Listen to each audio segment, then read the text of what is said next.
Hello everyone and welcome to my channel.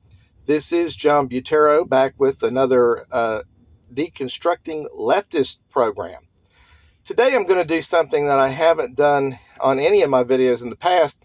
I am going to go through a kind of a review of some of the programs that I have watched over the last week or so of leftists, whether it was atheists or whether it was political leftists.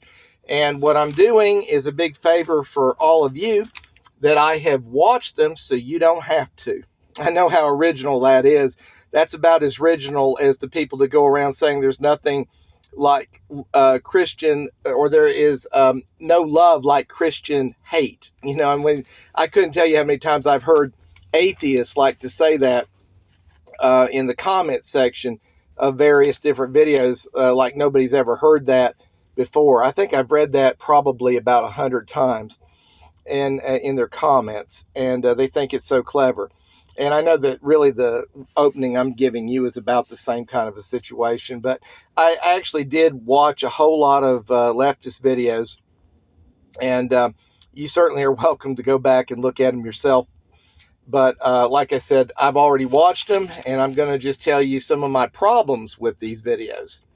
And I'm going to start off, I'm going to be doing some, again, that are religious leftists, and some are just political leftists. But the first one I want to bring up is a guy who is a political leftist.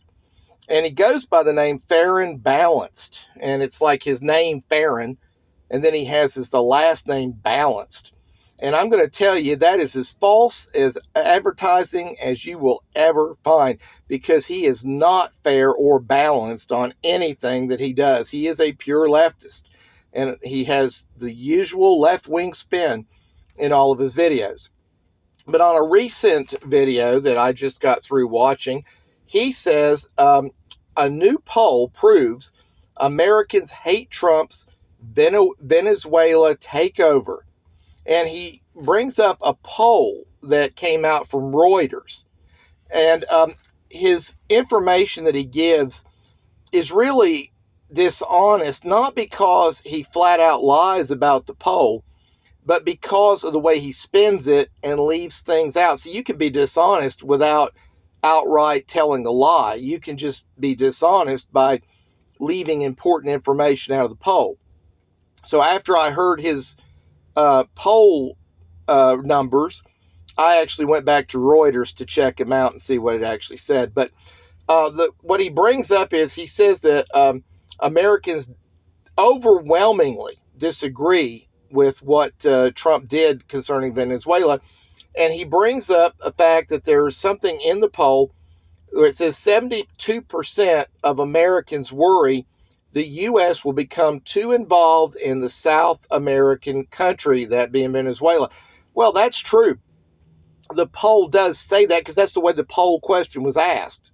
Are you concerned about it? Well, I could understand how people could get concerned about that, but that has absolutely nothing to do with whether or not people approve of what President Trump did in Venezuela. It has absolutely nothing to do with that. But the poll does actually ask that question. And it does ask whether people approved of his actions over there. And when you look at those numbers, and by the way, fair and balanced, he gave part of this information. He pointed out that 33% approve. And that makes it sound like, in conjunction with his 72% worry about the U.S. becoming too involved, but then he says 33% approved of the military action. It still sounds like an overwhelming number disapprove, because 33%, I mean, you know, that still leaves a lot of people that are not happy with it, or does it?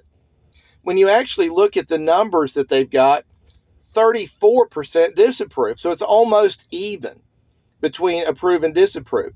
The other 33% do not know where they stand on it. They have no opinion on it.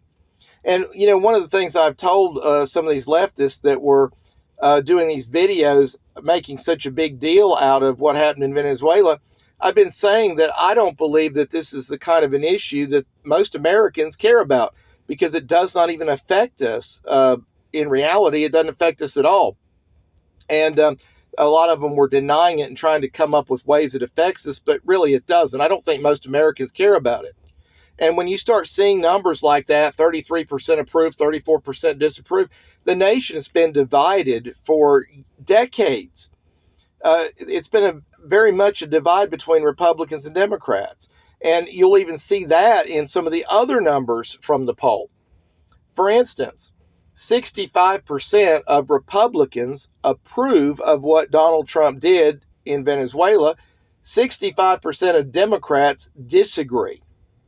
Again, an even split. So what you're seeing here is the same kind of division we've had all along. You're not seeing an overwhelming amount of Americans really upset about what Donald Trump did in Venezuela, but what you're seeing is a very divided country. And Trump supporters still support him. People that didn't like Trump still don't like Trump. That's basically what it is. And that is completely the results of this poll are based on that, a divided country. Now, another video I want to discuss here is another political one, and this one comes from the woman that I call the chalk warrior, Christy Burke. And if you haven't seen it at this point, over in the original songs playlist that I have on my channel, if you'll go over there, you'll see a song, an original song that I actually created for Christy Burke, kind of a parody song about Christy Burke, the chalk warrior. But Christy Burke, you could call her a atheist leftist and a political leftist. I think she's really more of a political leftist, but she attacks Christianity in large part because she sees it as something that's holding people back from supporting her liberal views when it comes down to politics. But in this particular video, and I'm going to be honest with you, I didn't watch the whole video. I was very angry over the misinformation in the very beginning of the video, and I'm like, enough of this. I'm not wasting my time on this video based on the lies at the beginning. And that's what I want to cover. The lies at the beginning of the video. Christy Burke accused well, first of all, the name of the video is "The J6 Pardons Are So Much Worse." And they are, if you listen to what Christy Burke said, but Christy Burke is saying stuff that is absolute hogwash. She said the J6, well, I'm calling them patriots. She's calling them terrorists, but she says that they were trying to take over the Capitol and kill members of Congress. I have never heard any evidence whatsoever that they were really trying to do either of those things. What I saw happening, and I actually watched the entire event taking place that day on the internet. I was watching all of the events taking place from early in the morning, like 9 o'clock in the morning, long before President Trump gave his speech. And I saw everything that was going on, including when President Trump told everybody to march peacefully and never did anything to incite an insurrection. He gave a political speech that was constitutionally protected, and that was it. He did nothing wrong. There were some people in the crowd that were very zealous and patriotic, and they wanted to prove that there was some stuff going on that made the election illegal. And so they went into the Capitol building. A lot of the people that were in there didn't do anything other than take selfies and walk around. Some people did more than that and actually did a little bit of minor vandalism and did some stuff they shouldn't have been doing. Supposedly, some even got a hold of some people's laptops illegally. There were some things in there that shouldn't have happened. But Donald Trump had nothing to do with that. And the people that were in there, I don't know of a single one that was seriously trying to take over the Capitol. They didn't go in there marching in with a bunch of weapons. How in the world were they going to take over the Capitol? There's no way. And certainly they weren't going in there trying to kill anybody. And as far as I'm concerned, that was complete misinformation. And but why would Christy Burke say something so crazy like that? I'm going to tell you why I think she did. Because I think that she was very naive. I think she she started the channel thinking that if she just talked about what a rotten God, the God of the Bible was, if people actually saw what the Bible really teaches, they'd all turn away from him like she did, because she thinks people don't know any more than she knew about the Bible, which is not true. And it didn't work, because you know what? Most of us have actually read the Bible. Some of us have read the Bible multitudes of times and we already know what's in it. So Christy wasn't telling us anything we didn't already know. But I think it was a total shock to her that she could keep showing all of these things she thought was evil about the God of the Bible, and it didn't work. And so when that didn't work, after about a year of that, she just had a little cheering section from people that were already atheists and deconstructionists. Then she changed and she went all political. And then she became, she got involved in the town hall meeting with her congresswoman, got kicked out of it because she was probably very abrasive, causing a lot of trouble, likely deserved to get kicked out of it. You got to be respectful when you are dealing with people like that, even if you don't agree with them. I've actually met with a member of Congress before from the opposing party, and I was very respectful to them. You don't just get in there and start yelling at them and get in their face. They're going to kick you out, and rightfully so. They're not there for that. They're there to have a conversation, not to have you come in there and be a troublemaker.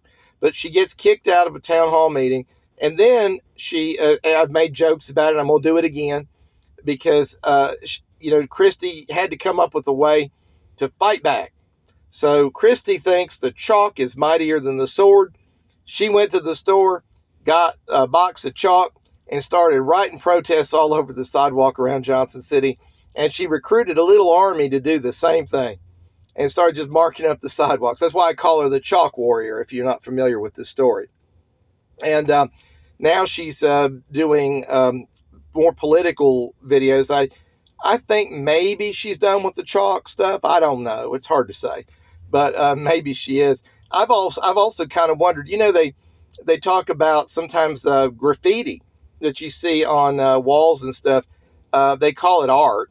It's really not, but it's vandalism. But they'll call it art. And people actually say that stuff's worth money. I wonder what an original Christy Burke chalking picture of the sidewalk would be worth, if you could even find one. I wonder what you could sell a piece of the actual chalk she had. Maybe she chalks and auction off her box of chalk on her program. Of course, she has to get it back. She said somebody took her chalk. But anyway, that's why I call her the chalk warrior. But Christy comes back now and she starts talking about J6. And I guess we all know about J6. And we still voted for Donald Trump. And I guess that frustrated her. So now she got to attack him over those pardons again. And she already knows, everybody knows what happened that day. We've got our opinions. Some of us, like, we believe they were patriots trying to find proof to stop a steal. Of course, I understand that is very debatable. YouTube, I understand that. I understand that this is just an opinion that I hold. I know that the other side says differently, and I know the election's already decided, and I'll tell you right now that I am perfectly content with the way the thing turned out, now that Donald Trump is the president again. So, only giving my opinion. But some of us saw it as a patriotic act. Some people saw it as some kind of a insurrection, which it clearly wasn't. Trump was the president. He isn't going to overthrow himself. The only time he could have done an insurrection is if he refused to leave the White House.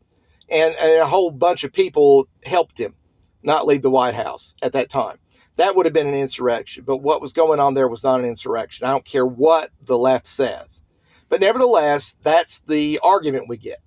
Patriots versus insurrectionists. But if that wasn't enough for Christy, so now she has to turn around and she has to claim that the people in there were actually trying to kill members of Congress. And there's no evidence of that whatsoever. It's total misinformation. So, I really don't even know how that video stays up like that. I would think it would need to be edited down for that, because it clearly is misinformation. But I think it's a shock value thing. She's got to make it worse than what it is. And so I think that's the reason why she's doing it. But in my opinion, I think she's kind of losing it. I think she's kind of the more that it's not working out for her, I think the more she's becoming unhinged. Because I just, my opinion, I'm not a doctor. I don't even pretend to be one on YouTube. But nevertheless, to me, an adult woman in her 30s going around chalking sidewalks in the city, to me, that's kind of on the border of being unhinged. But that's just my opinion. Again, somebody else might think that's perfect way to handle things. They might think that that's perfectly the way any normal person would do. But to me, it's kind of a little bit nuts. Then it's Dan McClellan. Dan McClellan is the so-called Bible scholar. He went to Bible college. He used to be a Christian pastor or preacher for sure. I think he was a pastor. And he's one of those that thinks he's smarter than everybody else because he went to Bible school and all that. But he made some claims that I do not believe to be true from my understanding of the Bible. And yes, I am willing to challenge this intellectual giant and say that he's wrong in the way he's coming across and claiming things. He was claiming that we are all, according to Jesus, under the entire law of Moses all the way until heaven and earth pass away. I know where he gets it from, but he is still wrong in the way he's interpreting that. And he talks about how that Paul says differently, and Paul does say differently. Here's how this works.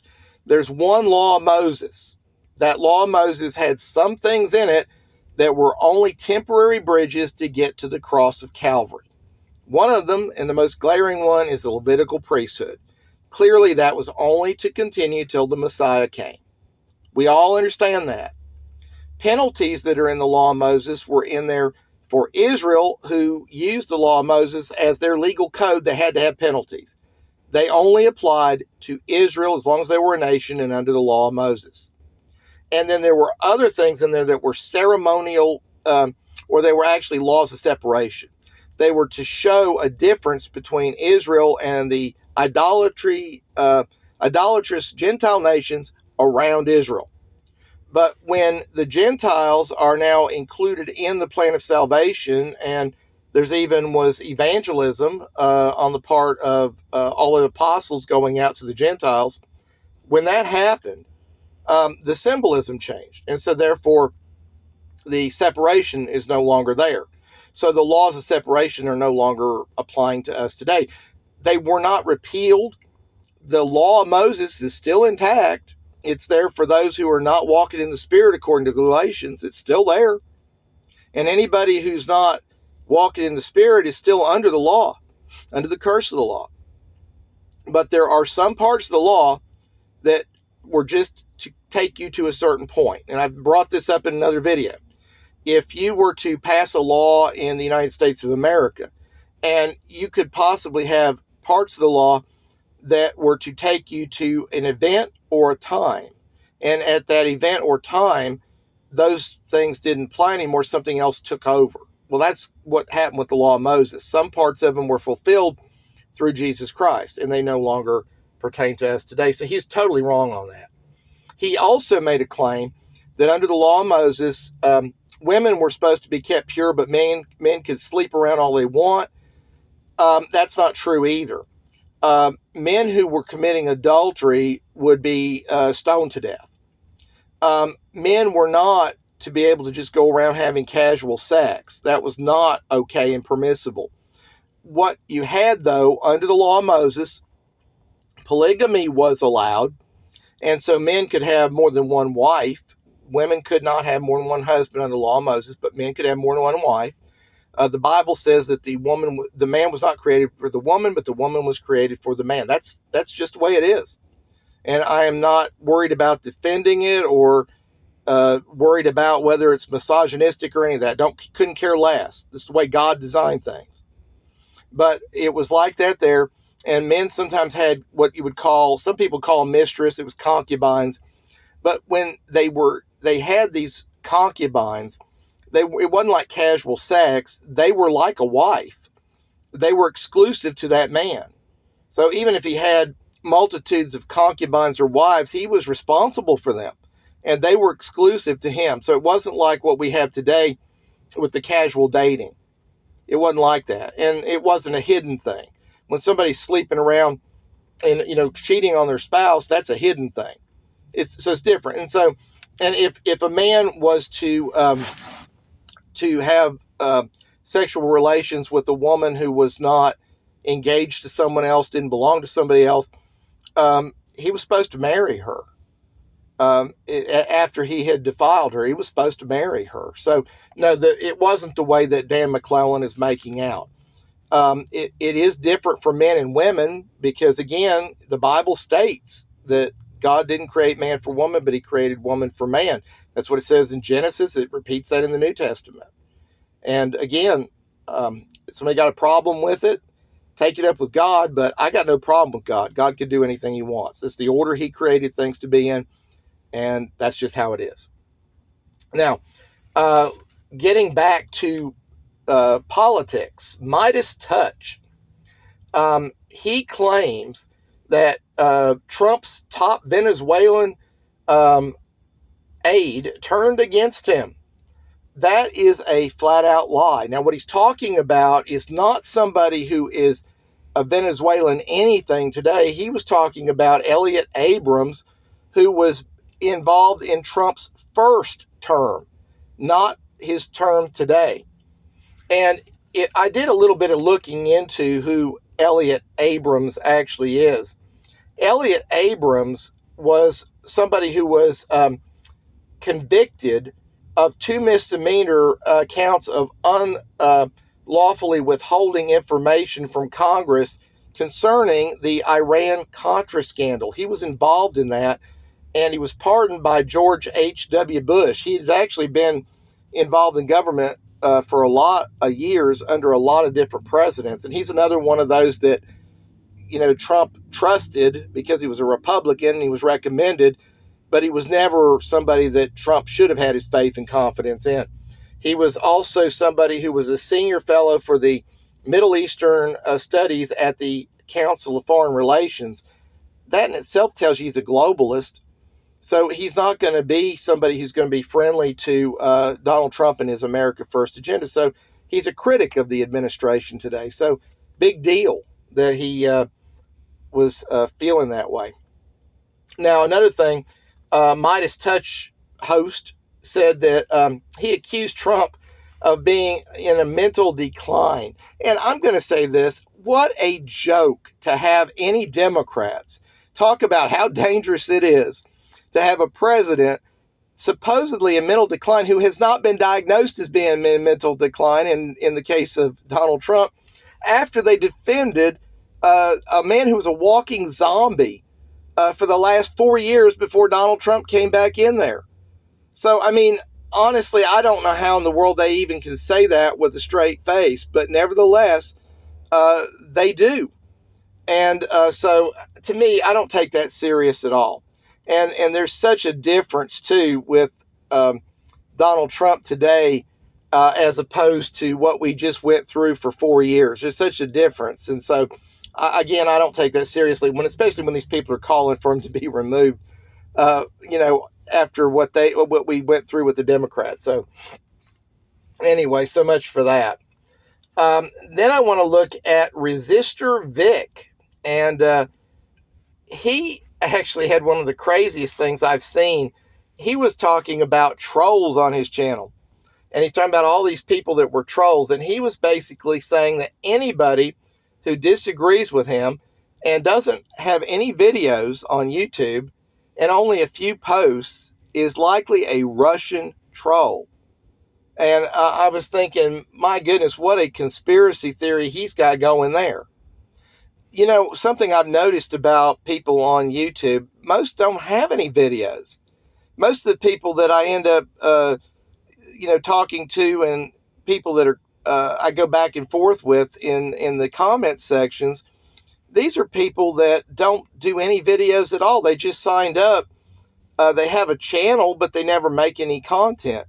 And so if that's what you're going by, then, and he's saying anybody that doesn't make videos is a troll. So if it's a liberal troll, I guess they'd be doing that on conservative channels and they don't have any videos, and then vice versa. But to me, a Russian troll, and that's what he was saying. He's claiming they're Russian trolls. So, I mean, whatever. Maybe he thinks that God appealed to his dumbed down, people that watch him, but his supporters, maybe they are dumb enough to believe that, but it's ridiculous. And there was a little bit of pushback on that by some of the people in there that thought that was ridiculous. One person accused me of not having any content, and they obviously they didn't even look to see. I actually check when I'm going back and forth with somebody. I like to see if they have a channel and they've got any content, so I can kind of see what they're about. And 99% of them don't have any content, but I do have content. Then I want to talk a little bit about Timmy Gibson. Timmy Gibson has a video out, What If There's a God? And that's a good question, Timmy, because you sure have been negative toward God. You've been certainly attacking him. But what if there is a God? What if Timmy Gibson is totally wrong about that? And what if there really is a God? The thing about that is Timmy Gibson, he admits there could be a God. He could potentially be wrong about that. But at the same time, he wants to discount the God of the Bible. And why? Because of certain things that the God of the Bible says. Now, if you ever watch Timmy Gibson, he really likes to yuck it up on his channel, and kind of putting down Christians and people that believe like Christians do. And this is the way he would do. Now, I say there is a possibility of God. Now, I don't believe in any God. But at the same time, when we're talking about that God of the Bible, that God who believes that women need to take a back seat to men and serve men and be obedient to their husband, or that God of the Bible who's intolerant toward LGBTQ. I don't believe in that God. There's no way I believe in that God. See, that's the way Timmy Gibson does. He yucks it up. He's like a clown show on that kind of stuff. And the reason he does it, it's a strategy. I brought it up. I have a video in my one of my groups of videos that I've got a link to from my other channel where I talk about Timmy Gibson as trying to come across as the cool atheist.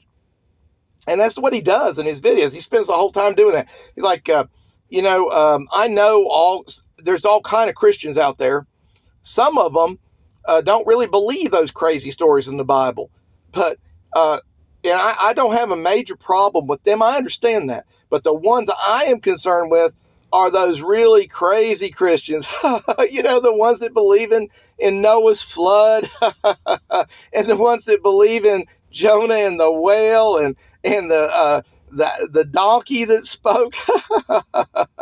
I don't believe in that at all. And those are the ones I'm coming against. But if you're one of those ones that just believes in a God, no problem there. That's what he does. And his strategy there is to make you feel silly and just, kind of like, dumb to even believe in those kind of things. So you'll shy away from it. But that's Timmy Gibson. But he did that about what if there's a God. And here's the way I look at that. It is completely illogical to think that God has to be a certain way. That God cannot be an angry God.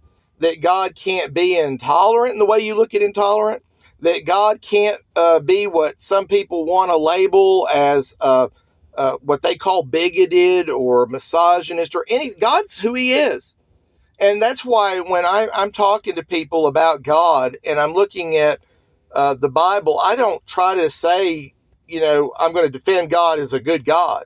I see him as a good God, but I'm not going to argue this point with you because an atheist is going to just open up their Bible and say, well, God tolerated or allowed slavery.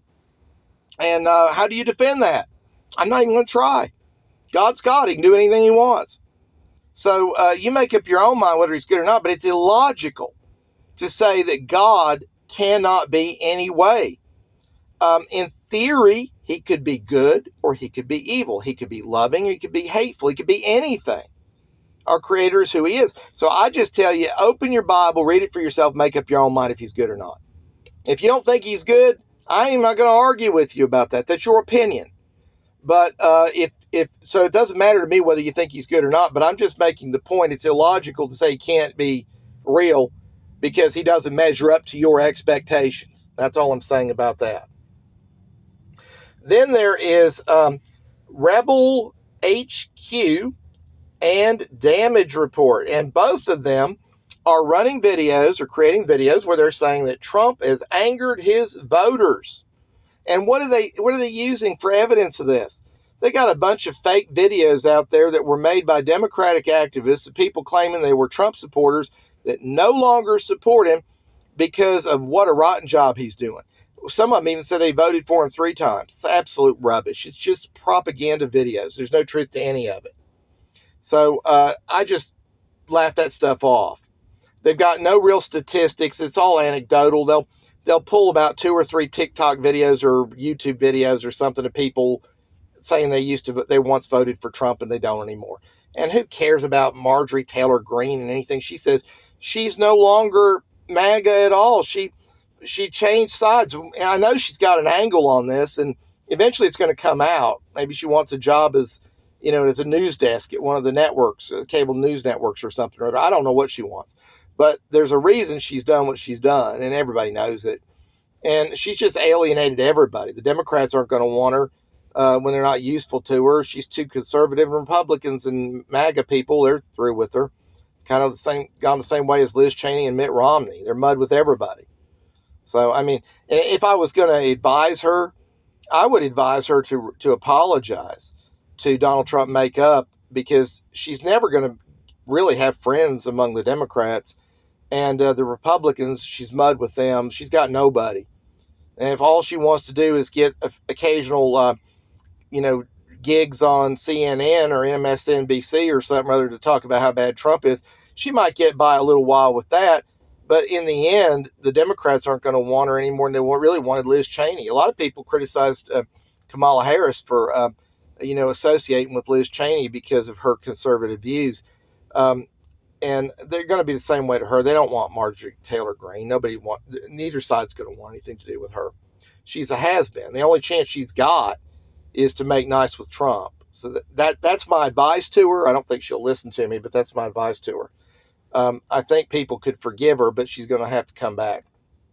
And then finally, Tom Powell Jr. This was kind of funny to me. Tom Powell Jr. was showing a video that was supposed to show this guy is an intolerant bigot toward his son who was acting effeminate. He had a video of this little boy acting, doing some dancing and doing a video acting like sort of like girly, so to speak, or feminine, acting effeminate on a video. And then after showing that, the show was supposed to be his father holding a kitchen utensil and threatening to whip his child with it for acting sissy. That's what he was doing. And the whole time the guy's got a shirt on that says, "Make America Great Again." The child looked like something created by AI. It didn't even look like a real child. And I don't believe for one second that video is legitimate. But he was either taken in by it, or he thinks that his audience is so dumb they'll believe it. And his audience might be that dumb. They are Democrats. But nevertheless, I guess one way or the other, he's either taken in or whatever, but it's totally phony. And the whole point there was, this is the way the Republicans are. They're going to beat up their kids. And he says, no wonder that there's such a high suicide rate among LGBTQ people. So he really was, laying it on there about that. The whole thing was totally phony. I bet you anything that the guy that made the video with that, what I believe was an AI generated child, didn't look real to me. But what I think that the guy was doing, I think he was trying to make Trump people look bad, and he was probably a Democrat activist. He's probably somebody who voted for Kamala Harris. That's my opinion. But anyway, like I said, this is my first time of trying to kind of do a review of some of the videos that I've watched over the last week. Now, I know my video quality isn't the best. I'm a truck driver, and so I'm doing my videos from inside of a tractor trailer. I'm on the road in Ohio. tonight. So anyway, I'm just doing this video in my truck. Not the best lighting, and I don't have any nice background or any of that kind of stuff. But nevertheless, doing with what I got today and working with what I can do. But I did want to cover some of the videos that I have seen over the last week. And here's what I would advise everybody to do. Whenever you hear any claims by anybody, don't take their word for it. I'll say that about me too. If I'm making a claim, don't just take my word for it. Don't take their word for it. They tell you poll numbers. Go back, like in this case, it was simple enough. Go back to Reuters and find out what the poll really said. Look at the rest of the numbers. You don't just take a fair and balanced word for something, because fair and balanced is not fair and balanced. Not in the least. When they tell you that all these Trump supporters are turning against him, and it's nothing but anecdotal stuff with 2 or 3 people, and they're probably, you could just assume that they're not real Trump supporters. Somebody tells me that the reason that they no longer like Trump is because of the high inflation. And we just had the worst inflation I can ever recall under Joe Biden. And now they're wanting to blame Trump when it's at least gotten kind of leveled out. I know better than that. I voted for Trump 3 times. And now I'm turning against him because of the high inflation. Absolute rubbish. Nobody is doing that. It's ridiculous. And so I watch these videos like that, and I'm like, it's not even worth your time. It's clickbait, to make you think that it's worth checking it out. It's nothing worth even watching. But check it out. Think about it, what you're hearing. And with regard to the people that are trying to act like they're so much smarter than you when it comes down to Bible topics, like a Dan McClellan, he is not as smart as you think he is. He is smart, and he's got a lot of head knowledge, but it's head knowledge based on stuff he was taught by atheist people, professors at Bible college. He's not that much of an expert on Bible doctrine, and I know it because, like, I was hearing him today, and I know some of the stuff he said wasn't true. He says that we're having to twist the Bible to defend it. No, we're not. We're rightly dividing the Bible. And I don't care whether Dan McClellan wants to acknowledge that or not. That's what it is. He doesn't understand biblical doctrine. He understands what he was been fed at a Bible college. And don't let these people, don't put them up on a pedestal like they're experts. They're not. If you've read your Bible through several times over, doctrinally, you probably know as much as they do. So, don't let them make you think that, they're too smart and never challenge them. Challenge everything. And when it comes down to fact checking them, don't go to fact check places. Half of them are dishonest. Fact check it yourself. Go to different sources and see what they're saying. Fact check things yourself, no matter which side it is. And I'm not afraid of that. So I used to say that when I was preaching in church. I'm like, go behind me and see if what I'm telling you is the truth or not. Check it out in the Bible yourself. Don't just take my word for it. I'm not scared of that. Even if it turn out you find something I said that was wrong, I'm not bothered by that. Do it for everybody. Don't just take anybody's word, because you just can't be sure about anyone. Well, anyway, that's all the time I got on today's program. Hope you enjoyed it. If you're not a subscriber to my channel, I want to invite you to subscribe. And Lord willing, I'll be back soon with another Deconstructing Leftists.